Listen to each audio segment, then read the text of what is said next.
என்னுடைய வார்த்தைக்கு நேராக கடந்து போகலாம். இன்றைக்கு 24வது நாள்.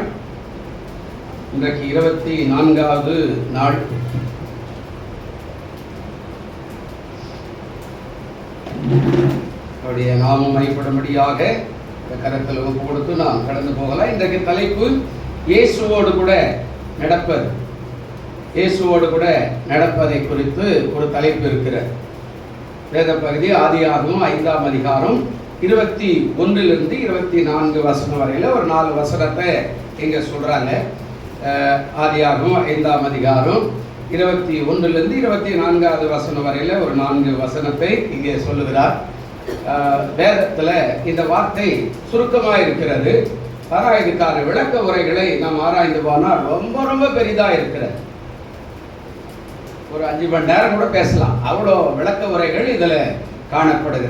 பிரியமான தேவ பிள்ளைகளே, ஆண்டவர் சொல்றாரு, இவருடைய நோக்கம் என்ன அப்படின்னா, ஏனோக்கு என்ற ஒரு மனுஷனை குறித்து ஆண்டவர் எங்கே சொல்றார். ஏனோக்கு அவன் வாழ்ந்த காலம் 300 வருஷம் என்று சொல்லப்படுகிறது. 1 வருஷம் இல்லை, 2 வருஷம் இல்லை, 300 வருஷம் அவன் தேவனோடு கூட வாழ்ந்தான். அதாவது சஞ்சரித்து கொண்டிருந்தான், குமாரர்களை குமாரத்திகளை பெற்றான் என்று சொல்லப்படுது. அப்போ தேவனோடு எப்படி நடப்பது என்பதை குறித்து இந்த பகுதியில் ஆண்டவர் இதை எழுதி வைத்திருக்கிறார். இவருடைய நோக்கம் ஒன்றே ஒன்றுதான். அதாவது விசுவாச மக்களுக்கு முன்மாதிரியான ஒரு மனுஷன், விசுவாச மக்களுக்கு ஒரு முன்மாதிரியாக திகழ்ந்தவன். அதாவது எடுத்துக்கொள்ளப்படுவதிலும் மரணம் இல்லாதவனாகவும், இன்னும் சொல்ல போனா விசேஷமாக விசுவாச பாதையில் எப்படி நடக்க வேண்டும் என்ற சொல்லிக் கொடுக்கிறவனாகவும் இவன் காணப்பட்டான் என்று இவனுக்கான விளக்கம் நிறைய இருக்கிறது. அதாவது அங்கே சொல்றாரு, அவன் யாருடைய மகன் தான் சொல்றாருங்க. ஏனோக்கு 65 வயதான போது மெத்துசாலாவை பெற்றான். அவன் நம்மெல்லாம் கல்யாணம் பண்ணி 25 30 வயசுல கூட பிள்ளை பிறகு ரொம்ப கஷ்டமா இருக்குது. ஆனால் 65 வயசுல அவன் ஒரு குமாரனை பெற்றான். அதுக்கப்புறம் அவனை குறித்து சொல்றாரு, அவன் 300 வருஷம் ஆண்டவரோடு கூட சஞ்சரித்தான். குடும்பம் இருந்தது, பிள்ளைகள் இருந்தது, பேர பிள்ளைகள் இருந்தது, சந்ததி இருந்தது, வேலை இருந்தது, தொழில் இருந்தது, எல்லாமே இருந்தாலும் கர்த்தரோட வாழ்கிற ஒரு வாழ்க்கை குறித்து அவனை குறித்து சொல்றார். அடுத்ததாக 23 சொல்றார், ஏனோக்குடைய நாளெல்லாம் 365 வருஷம், 300 வருஷம் வாழ்ந்திருக்கிறான். கூட 65 வருஷம் எக்ஸ்ட்ரா அவனுக்கு ஆண்டவர் கூட்டி கொடுத்திருக்கிறதாக வேதம் சொல்லுகிறார். அடுத்து 24 சொல்றார், ஏனோக்கு தேவனோடு சஞ்சரித்து கொண்டிருக்கையில காணப்படாமல் போனான், தேவன் அவனை எடுத்துக்கொண்டான். இதுதான் முன்மாதிரியாக சொல்றார். அதாவது காணப்படலை அப்படின்னா வாழ்ந்து கொண்டிருக்கும் போதே புதிய ஏற்பாட்டுக்கு வரும்போது அதுக்கான விளக்கத்தை இயேசுநாதர் சொல்றார். கர்த்தருடைய நாமத்துக்கு ஸ்தோத்திரம். அவர் அழகா பேசுறார். என்ன சொல்றாரு, படுக்கையில 2 பேர் படுத்து கொண்டிருப்பாங்க. ஆமா, ஒருவன் காணாம போயிடுவான். வயல்ல வேலை செய்து கொண்டிருப்பாங்க, ஒருத்தி காணாம போயிடுவா அப்படின்னு ஆண்டவர் சொல்றாருன்னா திடீரென்று எடுத்துக்கொள்ளப்படுவார்கள் என்று வேதம் சொல்லுகிறார். பிரியமானவர்களே, அப்போ ஆண்டவர் சொல்றாரு, குடும்பம், வாழ்க்கை, பிள்ளைகள் தேவனோட சஞ்சரிக்க, உறவாட, வாழ்வதற்கு தடையெல்லாம் கிடையாது. நாம தான் அதை சொல்லிக்கிறோம். நான் குடும்பம், ஐயா உனக்கு என்னப்பா, நான் இவ்வளோ குடும்பத்தில் கஷ்டப்படுறேன், பிள்ளைகளுக்கு, இதெல்லாம் நாம தான் சொல்றோம். ஆனால் பைபிளில் பாருங்க, 360 வருஷம் உயிரோடு இருந்த ஒரு மனுஷன் 300 வருஷம், ஒருவேளை அதுக்கு முன்னாடி 60 வருஷம் அவன் எப்படி இருந்தாலும் அவனுக்கு தெரியல போல இருக்குது.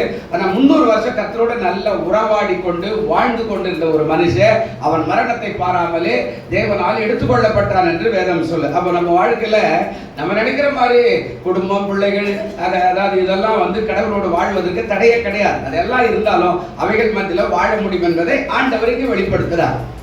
இந்த நாளில் நம்ம எல்லாம் தியானிக்கிற பகுதி தான் இது.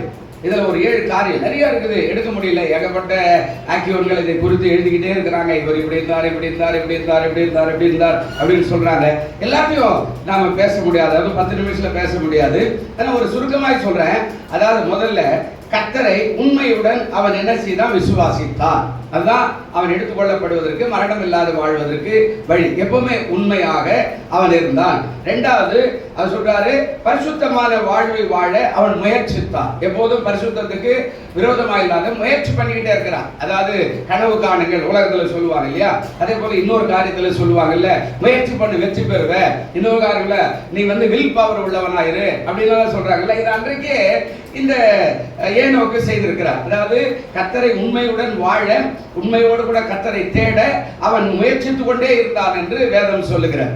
அடுத்த காரியம், அவன் அதாவது பரிசுத்தமாய் வாழ்வதற்கு பிரயாசப்பட்டான், பரிசுத்தத்துக்கு விரோதமா அவன் போராடினான் அப்படின்னு வேதம் சொல்லுது. மூணாவது, கர்த்தருடைய வழியை அவன் பின்பற்றினான். அவர் என்ன சொன்னாரோ அதன்படி நடக்க பிரயாசப்பட்டான், பின்பற்றினான். நீங்க நம்ம ஒண்ணு சொல்லுவோம், நம்ம இன்னொரு காரியத்தை செய்வோம். அதனாலதான் நம்ம ஆண்டவர் கூட ரொம்ப நெருக்கமா இல்லாத போயிடுவோம். நாலாவது, தேவ பக்தியவர்களை எதிர்த்தான். அதாவது தேவ பக்தி அற்றவர்களை அவன் எதிர்த்தான். தேவ பக்தி இல்லாதவங்களை ரொம்ப எதிர்த்து போறான்னா, நான் இப்படிதான் இருப்பேன், நீ சரியில்லை, நீ அப்படியெல்லாம் வாழ்க்கை இல்லை, நீ அது பிள்ளையா இருந்தாலும் புருஷனா இருந்தாலும் மனைவியா இருந்தாலும் எல்லாரையும் அவன் குறித்து அவர் வேதம் சொல்றது. அதாவது தேவ பக்தி இல்லாதவர்களை அவன் எதிர்த்து போராடினான் என்று இதுக்கெல்லாம் வசனம் இருக்குது. உட்கார்ந்து தியானம் பண்றதுல டெய்லி தியானம் பண்ணா ஒவ்வொரு வசனமா எங்கேயாவது வந்துகிட்டே இருக்குது. அவன் எதிர்த்தான். ஐந்தாவது, நீதியை எங்கும் பிரசங்கித்தான். பாருங்க, நீதிமானின் தேவன் நீதிமானுடைய பிள்ளையா இருக்கிறான்னா நீதி எல்லா இடத்துக்கும் போய் சொல்றான். நம்ம நீதியா இருக்கணுங்க, நியாயமா இருக்கணுங்க, உண்மையா இருக்கணுங்க. மத்திய தான் மலைப்பிரசங்கத்தில் 5ஆம் அதிகாரத்தில் 1 to 10 வருஷம் வரை அதானே பேசினாரு. அதாவது துயரப்படுகிற பாக்கியவான்கள் அப்படின்ற மாதிரி, நீதி நிமித்தம் துன்பப்படுகிற பாக்கியவான்கள் அப்படின்னு பேசினார்ல. அது அன்றைக்கு இவனுக்கு ஆதி ஆகமத்திலே அவன் நீதியை எல்லா இடத்துல போய் பிரசங்கித்தான். இன்னைக்கு நம்ம என்ன பண்றோம், பிரசுரமா வீட்டில் கூட பேசுறது கிடையாது. நம்ம சாதகமா இருந்தா நம்ம பிள்ளைக்கு ஏற்ற மாதிரி, நம்ம குடும்பத்துக்கு ஏற்ற மாதிரி பேசுவோம். ஆனா இதுதான் நீதி, இதுதான் நியாயம்ன்ற மாதிரி நம்ம பேசுறதில்ல. அடுத்து 6வது காரியம், கர்த்தருக்கு பிரியமாய் நடந்து கொண்டான். எல்லா இடத்துலயுமே கர்த்தருக்கு பிரியமாய் வாழலாம். அவர் சொல்றதை அப்படியே செய்யறான். பிரியம் அது ரொம்ப அவசியம். இதுதான் தேவன் விரும்புகிற ஒரு காரியம். அவருக்கு பிரியமாய் நாம கொடுக்கிறது, எடுக்கிறது, ஜெபிக்கிறது, ஆராதிக்கிறது, துதிக்கிறது, வேதம் வாசிக்கிறது, வாழ்க்கை நடத்துறது, பேசுறது எல்லாமே பிரியமாய் இருந்தா நாம ஒன்றும் ஜெபிக்க வேண்டிய அவசியம் இல்லையா. தானா எல்லா தேவைகளும் அதாவது காலத்துல அதாவது சேர்ந்து விடும். பிரியமானவர்களே, அப்போ நம்ம வாழ்க்கையில 7வது சொல்றாரு, தேவனோடு வாழலாம் என்ற நம்பிக்கையை உண்டாக்கினவன் இவன் தான். தேவனோட குடும்பமா இருந்தா கூட வாழலாம். நம்ம நிறைய பேர் சொல்லுவோம், உனக்கு என்னப்பா நீ பேச்சுலர், ஆமா நீங்க என்ன போகலாம். அது பாருங்க, இப்போ கேஸ் தட்டுப்பாட்டுல பேச்சுலருக்கு தான் பெரிய பிரச்சனை. உங்களுக்கு தெரியுமா, பேப்பர் படிச்சீங்களா? பேச்சுலருக்கு சோறு கிடைக்கல, எல்லா ஹோட்டலையும் சாத்திட்டான். பேச்சுலருக்கு தான் சாப்பாடு கிடைக்கல. இப்போ குடும்பத்தில் கிடைக்க நீங்கள் எதே ஒன்று பாக்கெட்டில் வாங்கி வந்து வச்சுக்கிட்டு மல்லிக்கல்ல வாங்கி வந்து ஒன்று போட்டு கிடக்கடான்னு செஞ்சு உங்கள் பிள்ளைங்களுக்கு கொடுத்து பண்ணிக்கல. ஆனால் பேச்சுலருக்கு பிரச்சனை இல்லை. பாருங்க, அவருக்கு சாப்பாடு இல்லை, ஹோட்டலில் நம்ம விட்டா வெளியூருக்கு போகலாம், நம்ம ஊருக்கு போயிடலான்ற மாதிரி கூட ஆயிடுச்சு. ஒரு 2 நாளில் வேகமாக நடந்த ஒரு கதை இது. அவர் நல்ல கவனிங்க, தேவனோடு வாழலாம் என்ற நம்பிக்கையை உண்டாக்கினவன் இவன் தான். நம்ம குடும்பத்தா கூட சும்மா கதையெல்லாம் சொல்ல முடியாது. தேவனோட வாழலான்ற நம்பிக்கை உருவாக்கினவனே இந்த ஏனோக்கு தான். அப்போ இதெல்லாம் வேதத்தில் இருக்கிறது. இவனை போல 3 பேர் ஆண்டவரோடு கூட எடுத்துக்கொண்டாங்க. ஒன்று யோனேக்கு, அடுத்தது எலியா, அடுத்து இயேசுனார். மரணம் இல்லாமல் பரலோகத்துக்கு ஏறி போனவன் இந்த 3 பேர் தான் வேதத்துல. நீங்க ஆராய்ச்சி பாத்தீங்கன்னா இவன் தான் ஃபர்ஸ்ட் ஆள். இவன் மரணத்துக்கு பார்க்கல, நேரம் ஆண்டவர் எடுத்துன்னு போயிட்டாரு. அடுத்த காரியம் பார்த்தீங்கன்னா எலியா, அவர் ஆண்டவரோட பறந்து போயிட்டாரு அக்கினியில. 3வது யார் அப்படின்னா இயேசு தான் மரணம் இல்லாமல் போல. இது 2 பேரும் மரிக்காமலே மேலே போயிட்டாங்க. இயேசு மரித்து பரலோகத்துக்கு போயிட்டார். அவ்வளவுதான் வித்தியாசத்தை நல்லா கவனிங்க.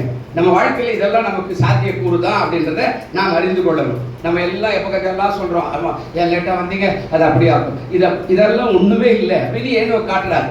300 வருஷம் ஆண்டவரோடு வாழ்ந்தானா, வேதம் வாசிச்சிருக்கிறான். அதாவது இப்ப சொன்ன 7 காரியத்துக்கு ஒவ்வொரு வருஷம் இருக்குது. அது பேசினாலே 70 நிமிஷமும் இல்லை. அவர் சொல்றா, முதல்ல கர்த்தரோட கூட உண்மையாய் விசுவாசித்தான். அவர் எப்போதும் உண்மையா விசுவாசிக்கிறான். 2வது பரிசுத்தமான வாழ்வு வாழ்வதற்கு முயற்சி பண்றான். முயற்சி பண்ணிக்கிட்டே இருக்கிறான். இது பரிசுத்தம், இது பாவம், இது பரிசுத்தம், இது பாவம், அதை அந்த முயற்சி எடுத்துக்கிட்டே இருக்கிறான். 3வது கர்த்தருடைய வழியை அவன் பின்பற்றினான். கர்த்தருடைய வழி என்னவோ அது பின்பற்றுகிறான். அந்த வழியை எது இருக்குதோ தேடி தேடி பின்பற்றலாம். இது வேணா, அது கடவுளுக்கு பிரயோஜனம் இல்லை. தாவீது நிறைய இடத்துல சங்கீதம் வாசிங்கன்னா நிறைய இடத்துல தாவீது சொல்ற ஸ்டேட்மெண்ட் அதுதான் இருக்கும். நான் ஆண்டவர் உமக்கு விரோதமா இல்லை, ஆண்டவரே நான் துன்மார்க்கோட சேரல, ஆண்டவர் துன்மார்க்குடைய வார்த்தை கூட நான் கேட்கல, துன்மார்க்குடைய அந்த பேச்சை கூட நான் எடுக்க மாட்டேன், அது தேவனுக்கு பிரியம் இல்லாது அப்படின்னு அடிக்கடி சொல்லுவார்ல. அதை அன்றைக்கே வாழ்ந்து காட்டின ஒரு காரியத்தை செய்யறான். அதாவது கர்த்தருடைய வழியை பின்பற்றலாம். 4வது அதாவது தேவ பக்தி அற்றவர்களை எதிர்க்கிறார். தேவ பக்தி இல்லாத ஆளை எதிர்க்கிறான். இது இல்ல, இது தப்பு, நீ போற வழி சரியில்லை. அது நம்ம குடும்பத்துல கூட, நம்ம பிள்ளைகள் கூட, நம்முடைய எல்லா பக்கத்துல இருக்கிறவங்க, சபையில இருக்கிறவங்ககிட்ட நம்ம பேசணும். இல்லப்பா நீ சரியா போல, நீ சபையை ஒழுங்கா வா, கர்த்தர் உன்னை ஆசீர்வதிப்பார், போற பாதை சரியில்லை. பள்ளியில டீச்சர் எங்கன்னா போனா பள்ளியில இந்த பிள்ளைகளை பார்த்துட்டு ஒரு காலத்துல அதாவது ரோட்லயே கூட அடிப்பாங்க. இப்பதான் யாருமே கண்டுக்கிறது இல்லை. ஏன்னா எடுத்து அடிச்சாலும் அரசாங்கம் வருது, வீடு வருது, குடும்பம் வருது, என் பிள்ளை நீ எப்படி அடிக்கலாம் அப்படின்ற. அன்றைக்கு அப்படியெல்லாம் இல்லை. டீச்சருக்கு ரோட்ல பார்த்துட்டா கூட இவன் ஸ்கூலுக்கு வரலனால பரம்பை எடுத்து அங்கேயே வாங்குவாங்க. எந்த பெற்றோரை கேட்க மாட்டான். ஏன்னா அந்த பிள்ளை நல்லா படிக்கிறவன், அதனால அதை செய்தாங்க. அப்போ சொல்றான் தேவ பக்தியாற்றவர்களை எதிர்த்தா. அப்போ அடுத்த காரியம், நீதியை எங்கும் பிரசங்கித்தா. நீதியை விதைக்கிறான், நீதியை நம்ம பிரசங்கிக்கணும், நீதியை பேசணும், நம்ம பிள்ளைகள் மத்தியில் பேசணும். நான் எப்படி இருக்கணும்னா என் பிள்ளை அப்படி இருக்கணும்னா, நான் பரிசுத்தனா என் பிள்ளை பரிசுத்தமா இருக்கும், நான் உண்மை உள்ளனா என் பிள்ளை உண்மையுள்ள இருக்கணும். நாம விரும்புறோமே அதே காரியத்தை தான் அவன் செய்யறான். அடுத்த காரியம் சொல்றாரு, கர்த்தருக்கு பிரியமாய் நடந்தான். பிரியம் ரொம்ப அவசியம். நம்ம கர்த்தரை விட்டுட்டு ஏதோ செய்யறோம் அதை பண்ணிக்கிட்டு இருந்தா ஒரு பிரயோஜனமும் நன்மையே வராது. கர்த்தருக்கு ரொம்ப பிரியமாய் வாழணும். நம்ம ஏதாவது ஒன்றுல பிரியமா இருக்கணும். கொடுக்கறதுல, நடக்கிறதுல, வாழ்க்கையில, உண்மையில, பரிசுத்தத்துல, ஆராதிக்கிறதுல, வேதம் வாசிக்கிறதுல, சபைக்கு உண்மை உத்தமா இருக்கிறதுல, மற்றவர்களை புறங்கூறாமல் பாதுகாக்கிறதுல கர்த்தருக்கு ரொம்ப பிரியமாய் வாழும். அதுதான் உலகத்தில் சொல்றார், நல்ல எண்ணம் உள்ளவையா அப்படின்ற மாதிரி நல்ல காரியங்கள். அதுதாங்க சொல்றாரு. இப்ப கடைசியா அது சொல்றாரு, தேவனோடு வாழலாம் என்று நம்பிக்கையை உருவாக்கினான். நமக்கு பின்னாடி நிறைய ஃபேன்ஸ் இருப்பான். சர்ச்சில் யார் இருப்பான்? ஆமா, நமக்கு பின்னாடி இருப்பான், நம்மளை உன்னிப்பா கவனிப்பான். நல்லா ஆடுறார், நல்லா பாடுறார், நல்லா ஜெபிக்கிறார், நல்ல உண்மையா துதிக்கிறார், எவ்வளவு பரிசுத்தமா இருக்கு, நல்ல நீட்டா ட்ரெஸ் பண்ணி வரார், சர்ச்சைக்கு வந்தா எப்படி இருக்கிறார், அவரை பார்த்த உடனே எனக்கு அதே மாதிரி ஆகணும், அதே மாதிரி ட்ரெஸ் பண்ணணும், ஒரு நீட்டா இருக்கிறார், ஆமா எந்த கெட்ட வார்த்தையும் பேசல, அவர் ஒழுங்கா இருக்கிறாரு, உண்மையா இருக்கிறாரு, எந்த சகோதரி கிட்டையும் தாறுமாறான காரியத்தை செய்யல. அந்த நமக்கு தெரியாத நமக்கு பின்னாடி நிறைய பேன்ஸ் இருப்பான், நம்மளை பின்பற்றுவேன். நம்ம விழுந்துட்டோம் அப்படின்னா அவன் விழுந்துட்டான். அதான் ஆண்டவர் சொன்னார், இடத்துல வருவது கூடாத காரியம் அவனால் வருகிறது அவனுக்கு ஐயோ அப்படின்னா நம்மளை பார்த்துக்கிட்டு இருக்கிறேன், ஐயோ என்ன இப்படி ஆயிட்டாரு இவரு நம்பி வந்தா இப்படி கட்சியில ஆயிட்டாரு. இவனால இந்த கட்சி ஆரம்பிக்கிறவங்களாம் பாருங்க, அதை கழுவி ஊற்றிட்டு இருப்பாங்க பாருங்க. அப்படி பேசுறது ஒண்ணுன்னா செய்யறது ஒண்ணு. ஒருத்தனை கழுவி ஊத்துறாங்க பாருங்க. பொண்டாட்டி டைவர்ஸ் போனா பொண்ணோட பொண்டாட்டி கொண்டு வந்து மேடைக்கு நிக்க வச்சுட்டா பாருங்களேன். இதெல்லாம் பார்க்கும்போது எவ்வளவு வேதனையா இருக்கும் பாருங்க. இப்போ அவரை கழுவி ஊத்துற மாதிரி நம்மள இல்லை இவரு சர்ச்சில் பார்த்தா இவ்வளவு நல்லா இருக்கிறாரு, இவரு இப்படி ஆயிட்டாரு அப்படி நமக்கு பின்னாடி இருக்கிறவன. அதுதான் ஆதாயம். அதை சொல்ற தேவனோடு வாழலாம் என்ற நம்பிக்கை உண்டாக்கினவன் இவன் தான். பிரியமானவர்களே, நம்மளை பார்த்து இன்னொருத்தர் நம்ம பின்பற்றத்துக்கு நான் வாழ்ந்து காட்டும் போது தேவன் நம்ம மேல பிரியமா இருப்பார். இல்லையா? நீ போய் சுவிசேஷமே தேவையில்லை. உன்னுடைய நடை, உடை, பாவனை, உன்னுடைய அன்பான பேச்சு, உன்னுடைய ஆராதனை, வேத வாசிப்பு, நீ சபையில் எப்படி இருக்கிற அப்படின்றதெல்லாம் நீ பார்த்துட்டாவே அவங்க ஆட்டோமேட்டிக்கா உன்னை விட அதிகமான, அதாவது ஊன்ற கட்டப்பட்ட விசுவாசியா மாறிடுவோம்.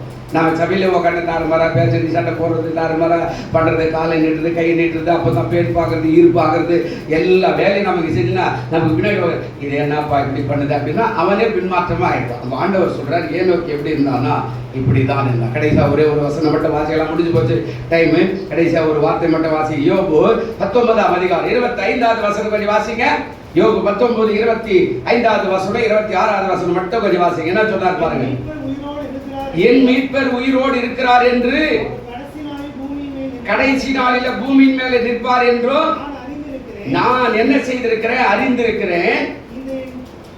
வாசிங்க.